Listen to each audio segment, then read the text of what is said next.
let's say you dreamed last night about synchronicity, and you're not even really sure what that means, but then you look at your podcast player today and you see that we're covering that topic. Well, you just experienced it. Today, we learn more about synchronicity.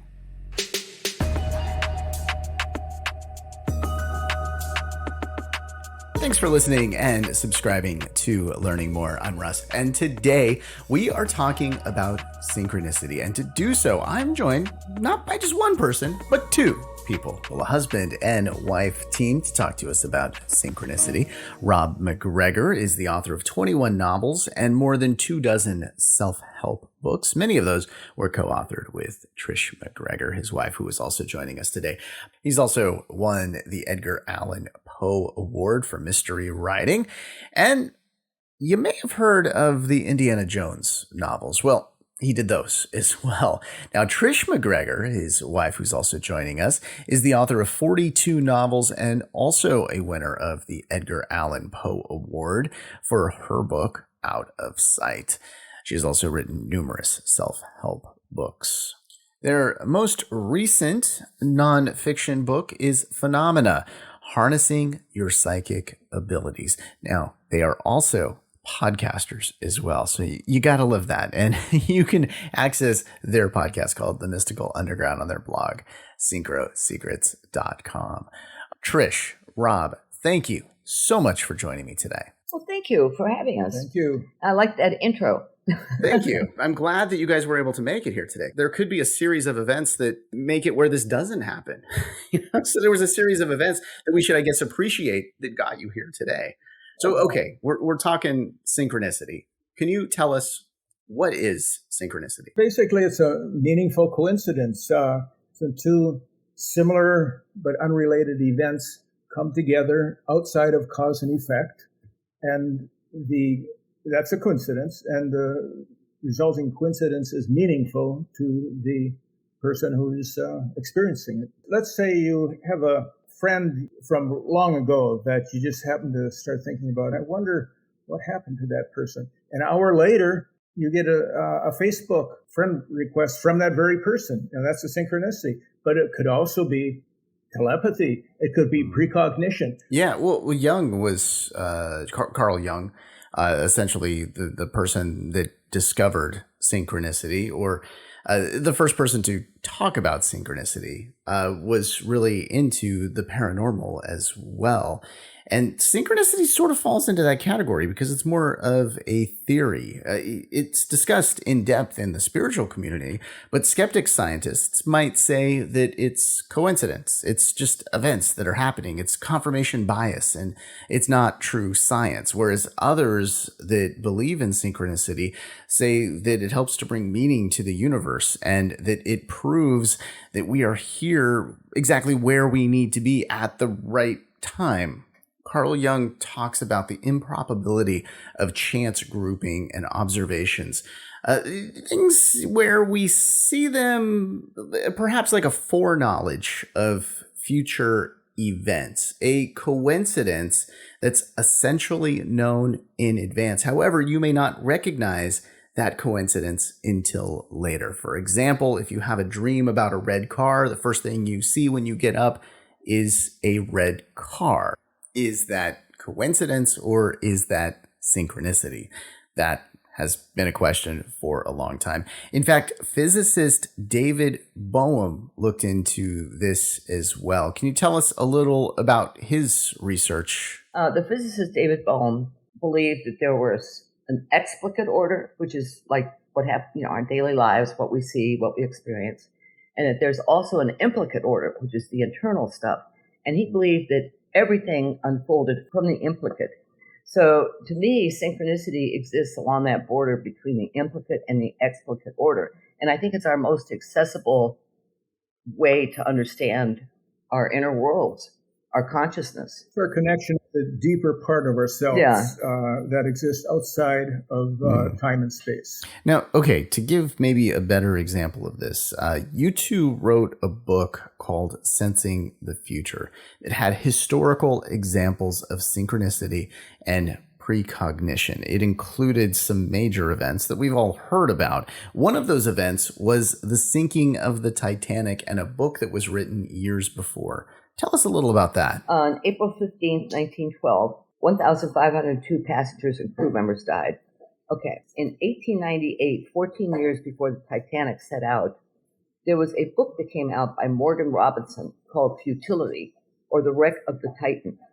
Now, the story is about how a luxury ship like the Titanic, which he called the Titan, and it was reputedly unsinkable, that it sank with enormous loss of life. Both sank in the North Atlantic in the month of April.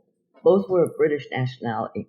Both were described as unsinkable. Both were on their maiden voyages. Both were the world's largest luxury liner. The Titanic was 882 feet long. The Titan was 800 feet long. Both had insufficient lifeboats for everybody on board. The Titanic had 20 lifeboats. The Titan had 24. Both sank near midnight. Both had a capacity for 3,000 passengers. The Titanic had 2,228 passengers on board, and the Titan had 3,000. The point of impact for both ships was the starboard. Both ships had 3 propellers. The Titanic's speed at impact was 22.5 knots, and the Titan's speed at impact was 25 knots. Now, when you think that this book, Futility, was written 14 years before the Titanic sank, that's precognition, and it comes through creativity. Because a lot of times, people who are involved in creative endeavors tap into the future. It's a good historical example there. When you talk about that, I can't help but think about all the comparisons between JFK and Abraham Lincoln. And here's another synchronicity. Just as you said that, right before you said JFK and Lincoln, I turned to the next page of this book, and there it is. Okay, we're creating our own synchronicities here. That's perfect. Okay, meaningful coincidence. We talk about these historical events. Let's talk about something that actually happened in your lives. Tell us about an event where it has been highly suspect as let's say, a synchronicity event. A number of years ago, I was a windsurfer, and I was out windsurfing, and I forgot to take my wallet out of my pocket. And I go down off board, and the wallet disappears. I go into shore, and I'm looking all over in the car, and I realize I know it must be in the lake, in the bottom of the lake. I go home and tell Trish I lost my wallet. However, I have this feeling that wallet is going to come back to me. And it's an intense feeling that I'm just certain. I didn't try to get a new driver's license, cancel the credit cards or get new credit cards. I just had this sense that it was going to come back to me. I get a telephone call 2-3 days later. It's a man who tells me, "Are you Rob Mcgregor?" And I said, "Yeah." "Oh, that's a relief. I was fishing in the lake with a net. I found your billfold, and I thought your body might be down there." Oh, I didn't even think about that. And, so that's just Wow. It did come back to me. So then he said, he tells me where he lives, gives me his address. Okay. And so I go over there on this Sunday afternoon, and there's a party going on, and it's very crowded. And I'm wandering around looking for this guy, and there's like 3 people with that first name. And so I finally find him out in the garage, and he hands me my billfold. And I look at him. I said, "Wait a minute. I know you. I've met you." And he said, and I realized that he had come to my house, and he has a lawn service, and he is looking for business. So the guy who found my billfold, I had already come to the house and met me. And then he hands me the billfold and said, "All the money is in there, and the credit card, so I'm an honest businessman." However, Nice. I already had a lawn service. Oh, no. Well, I guess the synchronicity wasn't there for him. Let me give you one quick other one. We had a cat named Fox, and Fox disappeared. We didn't know where Fox was for 2, 3, 4 days. And Trish said, "He's not coming back." And I said, "She's going to come back this Saturday at midnight." I don't know why I said that. And that Saturday night, we get a knock on our door right at midnight. It's our next door neighbor, and she's holding the cat. And the cat was out in the courtyard.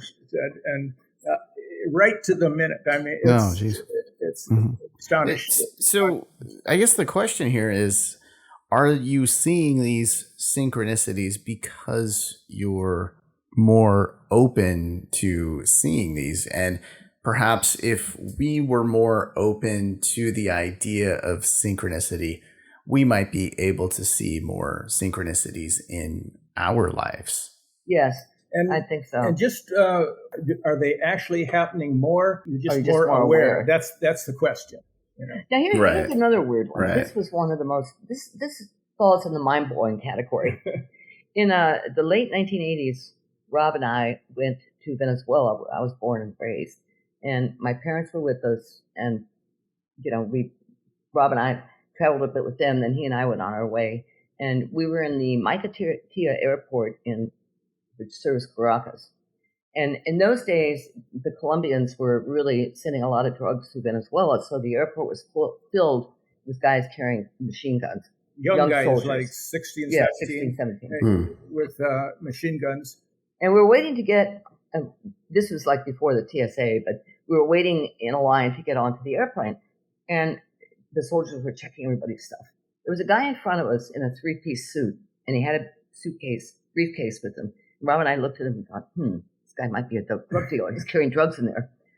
So the soldiers stopped him, and they said, open your briefcase. And he did. He unlocked it, opened up. Everybody leans forward, re-lean forward. The guys with the machine guns lean forward. Looks. There's only one thing in that briefcase. It's a book called Fevered that Trish wrote. But I wrote it under a pseudonym, so it wasn't like I could even tap him on the shoulder and say, hey, that's my book. That's weird. It wasn't. What are the chances anyhow, there? No. And then we never saw the guy in the airplane or never saw him again. But it was just odd that. And the title of the book kind of described the atmosphere, but the oddity of this man, this tall man, about 6'4", 6'5", with a briefcase and nothing else, no other luggage except Trish's book. So we've never figured that one out. Yeah. Yeah, that's pretty crazy. All right. So I'm loving these stories. We got to take a short break here. When we get back, I want to talk about just, is it luck? Is it chance? Is it us looking for patterns? Okay. Let's dig a little bit more into synchronicity with Rob and Trish right after this.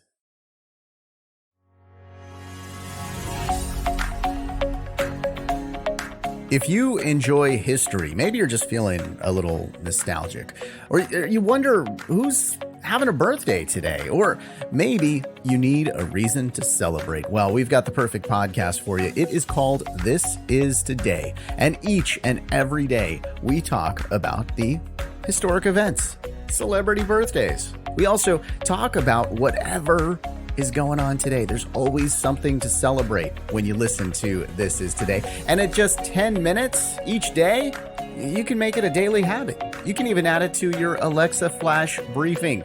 Click the link in the description or just search in your favorite podcast app for This Is Today. Thanks for listening and subscribing to Learning More. This episode, we are talking about synchronicity, and I'm joined by Rob and Trish. So you guys you have a podcast on this. So if those listening today wanted to learn more, even more, they could go check out your podcast. Where do they find your podcast, and what is it called? On any podcast platform, it's called The Mystical Underground. Okay, and we'll put a link to that in the description. You guys also have books as well, right? We have about 100 books. 100 books. Okay, so plenty of reading. We've been writing quite a while. Awesome. So I'll link over to your website. Okay, so thinking about the stories that you told before the break, I mean, those are pretty big stories, right? You've got somebody diving in a particular location and finding a wallet. That person just happened to be at your house prior to that. You've got the opening of a briefcase and the only thing in it is a book that you've written. Those are pretty big things to happen. Is synchronicity essentially only these big things, and does it have to be such a random, huge thing like that, or can it just be something small? Well, what we did in our first book, 7 Secrets of Synchronicity, we organized the 7. We saw 7 types of synchronicity. Trickster is one of the types, one of the archetypes of synchronicity you find in synchronicity. I was writing a novel, a series, and I wanted my second book to be on time travel. And Rob and I were in Orlando at a Scottish festival. And, all these people had all their stuff laid out, their clothes, their products, that kind of thing.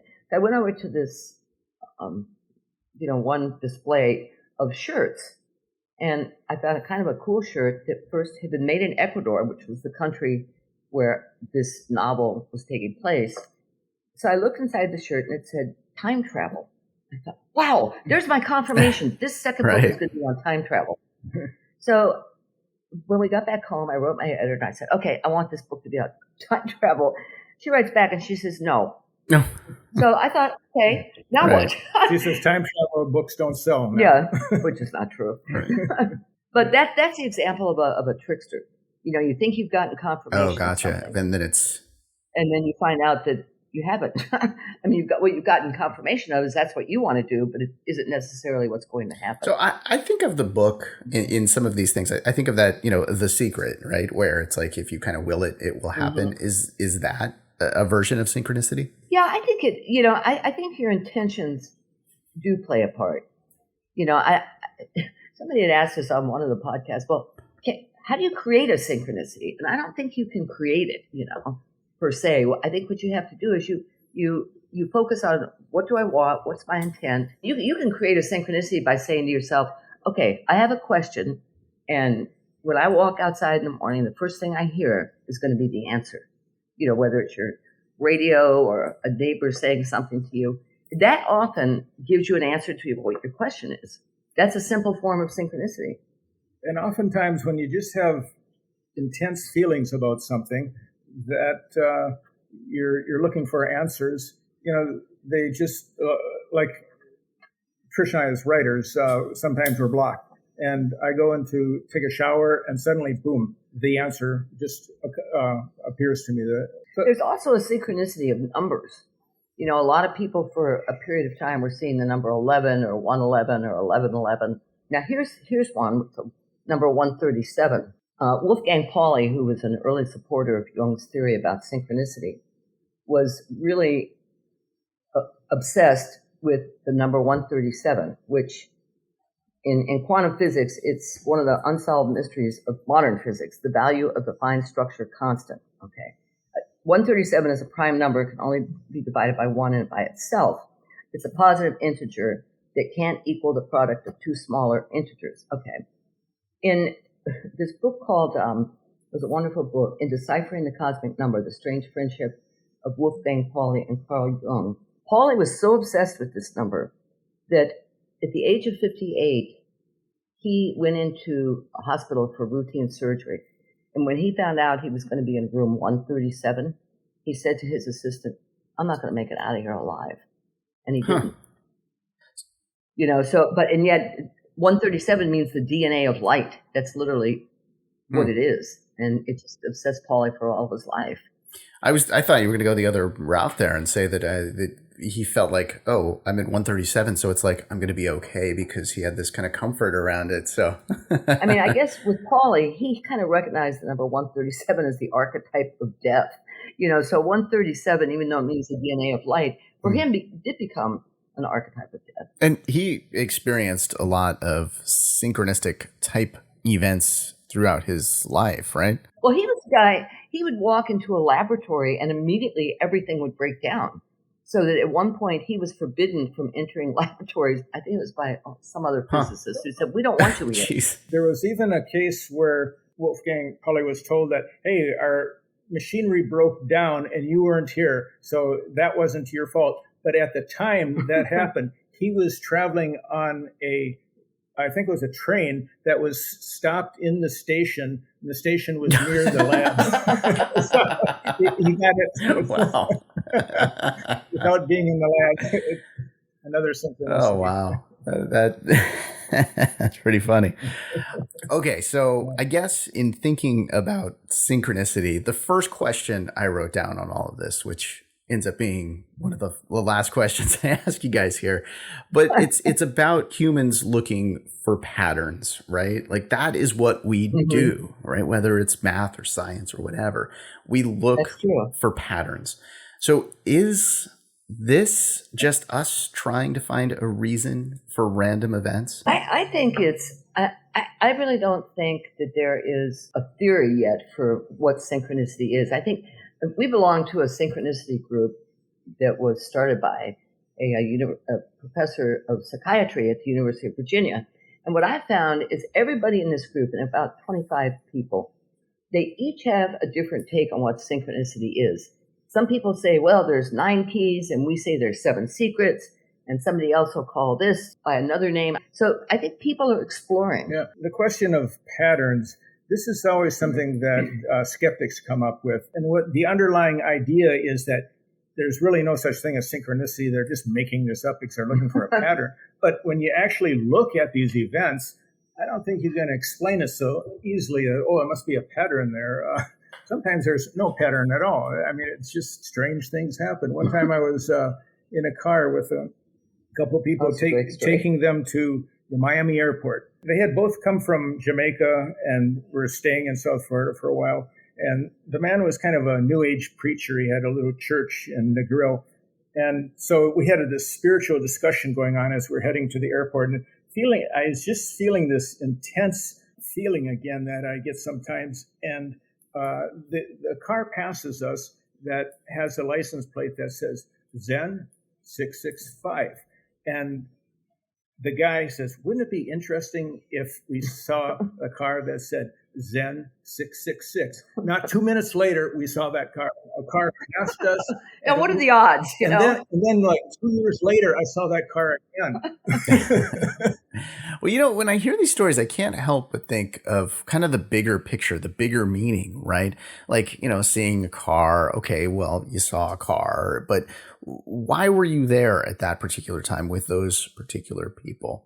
And if we think about synchronicity, is it that we are exactly where we need to be at this particular time? This is everything aligning. And so I guess that in a way, whether we're going through something difficult or something good, this is exactly where we're supposed to be at this exact moment. I think so. I mean, what's interesting, what we found is when people are going through major things, big life changes, marriage, death, divorce, a big significant move, that's when synchronicities really flourish. Because it's almost like, the universe is trying to say, okay, here's this, calm down, it's going to be okay. Some of them are warnings, some are confirmations of questions. And so when you seemingly randomly meet someone, and that person turns out to be the person you're going to spend the next 40 years of your life with, that is also synchronicity. When I met Trish, she was teaching at Florida International University, teaching English as a second language to Cuban refugees. And I was working for a newspaper as a reporter, and I was doing an article related to the Cuban refugees. And at the end of the interview, she said to me, you know what synchronicity is? And he gave you the right answer. I said, I think so.